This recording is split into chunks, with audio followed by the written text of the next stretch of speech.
Hi viewers, welcome to our channel. ప్రస్తుతం మనతో పాటు జగదేవ్ గారు సీనియర్ జర్నలిస్ట్ ఉన్నారు. వారితో ఒకసారి మాట్లాడదాం. సార్ నమస్కారం.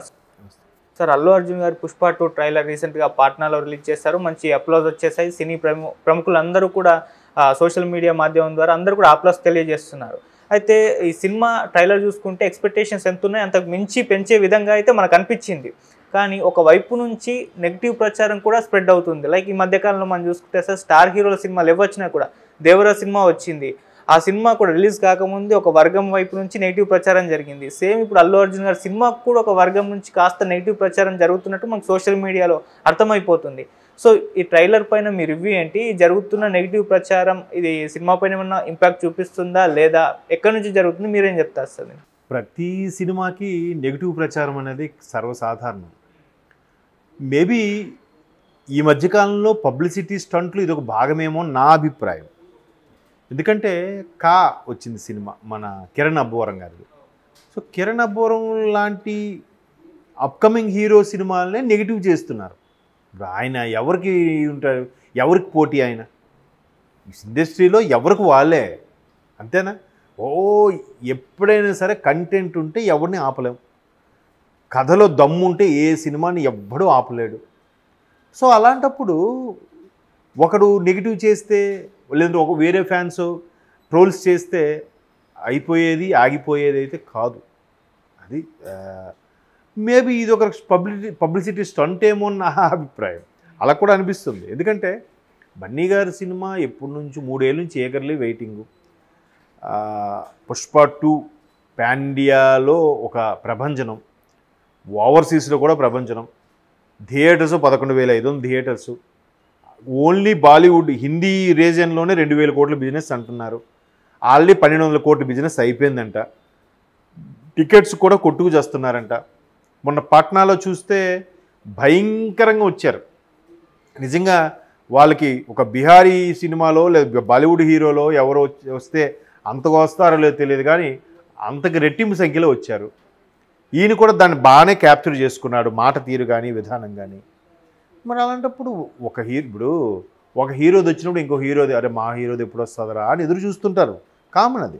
ఒక్కొక్కరికి ఒక్కొక్క అభిప్రాయం, ఒక్కొక్క అభిమానము, అవి ఇంట్రెస్ట్లు ఉంటాయి. దాన్ని నెగిటివ్ చేసే ప్రయత్నం కూడా కొంతమంది చేస్తారు. చేసినప్పుడు కొంతమంది బౌన్స్ బ్యాక్ లాగా మరికొద్దిగా ఫోర్స్గా వెళ్తారు. కొంతమంది ఆ నెగిటివ్ వల్ల సినిమాలో ఏమాత్రం తేడా ఉన్నా నెగిటివ్ అయిపోతుంది. మీకు అర్థమైందా? దేవరా ఉంది, ఇలాగే నెగిటివ్ చేశారు. ఫస్ట్లో మిక్స్డ్ టాక్ వినబడింది.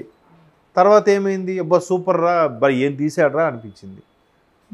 అది సినిమాలో టాలెంటు, ఆర్టిస్టుల్లో టాలెంట్ ఉంటే అది ఎవడు ఆపలేడు. డైరెక్టర్ అనేది 50%, కథనం అలాగే స్క్రిప్టు ఇదంతా ఒక 50 అయితే మిగతా 50 బ్యాక్గ్రౌండ్ స్కోరు, ఆర్టిస్టులు మెప్పించేస్తారు. ఒకసారి రామలక్ష్మణ్ గారు ఫైట్ మాస్టర్ ఉన్నారు కదా, వాళ్ళు చెప్పారు ఒక పెద్ద ఫైట్ సీన్ అంట ఏదే సినిమాకి, రజనీకాంత్ గారికి. సరే ఈయన క్యారవాన్లోకి వెళ్ళి ఒకసారి సార్కి ఎక్స్ప్లెయిన్ చేయండి అన్నారు డైరెక్టర్. వీళ్ళు వెళ్ళారట. వెళ్ళేసరికి నా క్యారవాన్ ఎలా ఉంటాడు, సింపుల్గా ఒక పంచి కట్టుకొని, ఒక చొక్కా, బాయిల్డ్ హెడ్, మేకప్ లేదంట. అరే మనం భారీగా ప్లాన్ చేసాం, కొడితే అక్కడెక్కడో పడాలి, సుమోలు లేవాలి టైప్లో చేసాం. ఈయన చూస్తే ఇలా ఉన్నాడు మనిషి, వితౌట్ మేకప్ చాలా సింపుల్గా ఉంటారు, చేయగలడా అని అనుకున్నారంట. బట్ సూపర్ స్టార్ కదా, ఏదో ఉంటారులే, చర్చ డూబులు పెడతారులే అనుకున్నారంట. సరే నాకు ఒక 1/2 అవర్ టైమే ఉండన్నాడంట. వీళ్ళు బయటకు వచ్చి వెయిట్ చేస్తున్నారు. 1/2 అవర్లో గెటప్లో వచ్చాడంట, హెయిర్ స్టైలు అది. షార్ట్ ఓకే అన్నారంట, పెడదామన్నారట. వీళ్ళు ఎక్స్పెక్ట్ చేసి దానికి మించి చేశాడంట. That is super star Rajinikanth. Cinema ఆ వెండి తెర మీద ఒక అద్భుతం కదా. సో ఈ ఎగ్జాంపుల్ ఎందుకు చెప్పానంటే, వాళ్ళు ట్రోల్స్ చేస్తున్నారు, వీళ్ళు నెగిటివ్ చేస్తున్నారు, ఫ్యాన్స్ బ్యాడ్గా చెప్తున్నారు. కథలో దమ్ముండి దాన్ని ఆ డైరెక్టర్కి మైండ్లో ఒకటి కదులుతుంటుంది, ఇది ఇక్కడ సీన్ ఇలా ఉంటే బాగుంటుంది, ఇలా ఉంటే ఎమోషన్ ఇలా ఉంటే బాగుంటుంది. ఆ ఎమోషన్ని అంతకు మించి క్యారీ చేసినప్పుడు ఖచ్చితంగా ఎవడు ట్రోల్స్ చేసినా ఎదరా ఎవడరా చెప్పాడు బాగాలేదని, ఏముందరా బాబు సినిమా మనమే అంటాం. అలా చాలా సినిమాలు ఫస్ట్ రోజు బ్యాడ్ టాక్ వచ్చి 2-3 రోజుల నుంచి ఎత్తుకెళ్ళిపోయిన సినిమాలు చాలా ఉన్నాయి. ఫస్ట్ రోజు ఏముందిలే అని అంటారు, 2వ రోజు 3వ నుంచి ఏముందిరా. ఫస్ట్ కాంతారా చూడండి, ఏదో ఒక సాధారణ కన్నడ సినిమా లాగా వచ్చింది.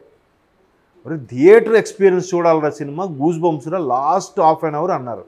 అవునా, అంత ఉందా సినిమాలో? చూశాను.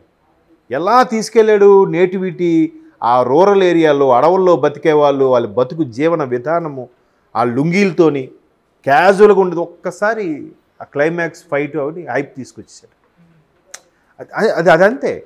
కాబట్టి ఒకరు ట్రోల్స్ చేశారో, బ్యాడ్ చేశారో, పైగా బన్నీకి ఆ పాత్ర ఎంత బాగా నప్పిందా, లేకపోతే ఆయన నప్పిలాగా చేసుకున్నాడా, నిజంగా అలాగా అన్వయించుకున్నాడా, అంత కష్టపడ్డా అని అంటే దెర్ ఇస్ నో డౌట్ కష్టపడ్డాడు. బాడీ లాంగ్వేజ్, స్కిన్ టోను, మాట తీరు, డ్యాన్సులు, ఫైట్లు, పిక్చరైజేషను, టేకింగ్, ఎట్లా మరి పాన్ ఇండియా ఆల్రెడీ దీనికంటే ఎక్స్పెక్టేషన్స్ లేవు పుష్ప 1కి. సరే కష్టపడ్డారు, బాగుంది అనుకున్నారు. ఇక్కడ వరకు ఎక్స్పెక్ట్ చేస్తే అది ఎక్కడికి వెళ్ళి కూర్చుంది. అది ఇప్పుడు అక్కడ కూర్చున్నప్పుడు ఖచ్చితంగా రెండోది దీంతో ఈక్వల్గా చేయొచ్చు. బట్ అక్కడికి వెళ్ళిపోయింది కాబట్టి మొదటిది దానికి మించే చేయాలి కదా. అందుకే కదా ఆగస్టులో రిలీజ్ అవుతాను కూడా, దసరా అన్నది మళ్ళీ డిసెంబర్కి ఎందుకు పోస్ట్ పోన్ అయింది. ప్రతిదీ చెక్కుతున్నారు. అమ్మన లేదు ఒక సాధారణ ప్రేక్షకుడు చూస్తే ఇది అంత బాగలేదు, బియాండ్ ది ఎక్స్పెక్టేషన్, వాడు ఎక్స్పెక్ట్ చేయని విధంగా ఉండాలి అనేదాకా ప్రతిదీ చెక్కుతున్నారు. కష్టం తెలుస్తుంది కదా. కాబట్టి ఈ ఫ్యాన్స్ లేదంటే ఒక సెట్ ఆఫ్ ఫ్యాన్స్ అప్పట్లో గతంలో ఆడనివ్వమన్నారని కానీ ఏమైనా ఉన్నాయో అవన్నీ కూడా అంతగా పట్టించుకోరు, మర్చిపోతారు. మనిషికి నిద్ర, మరుపు భగవంతుడు ఇచ్చిన వరాలు.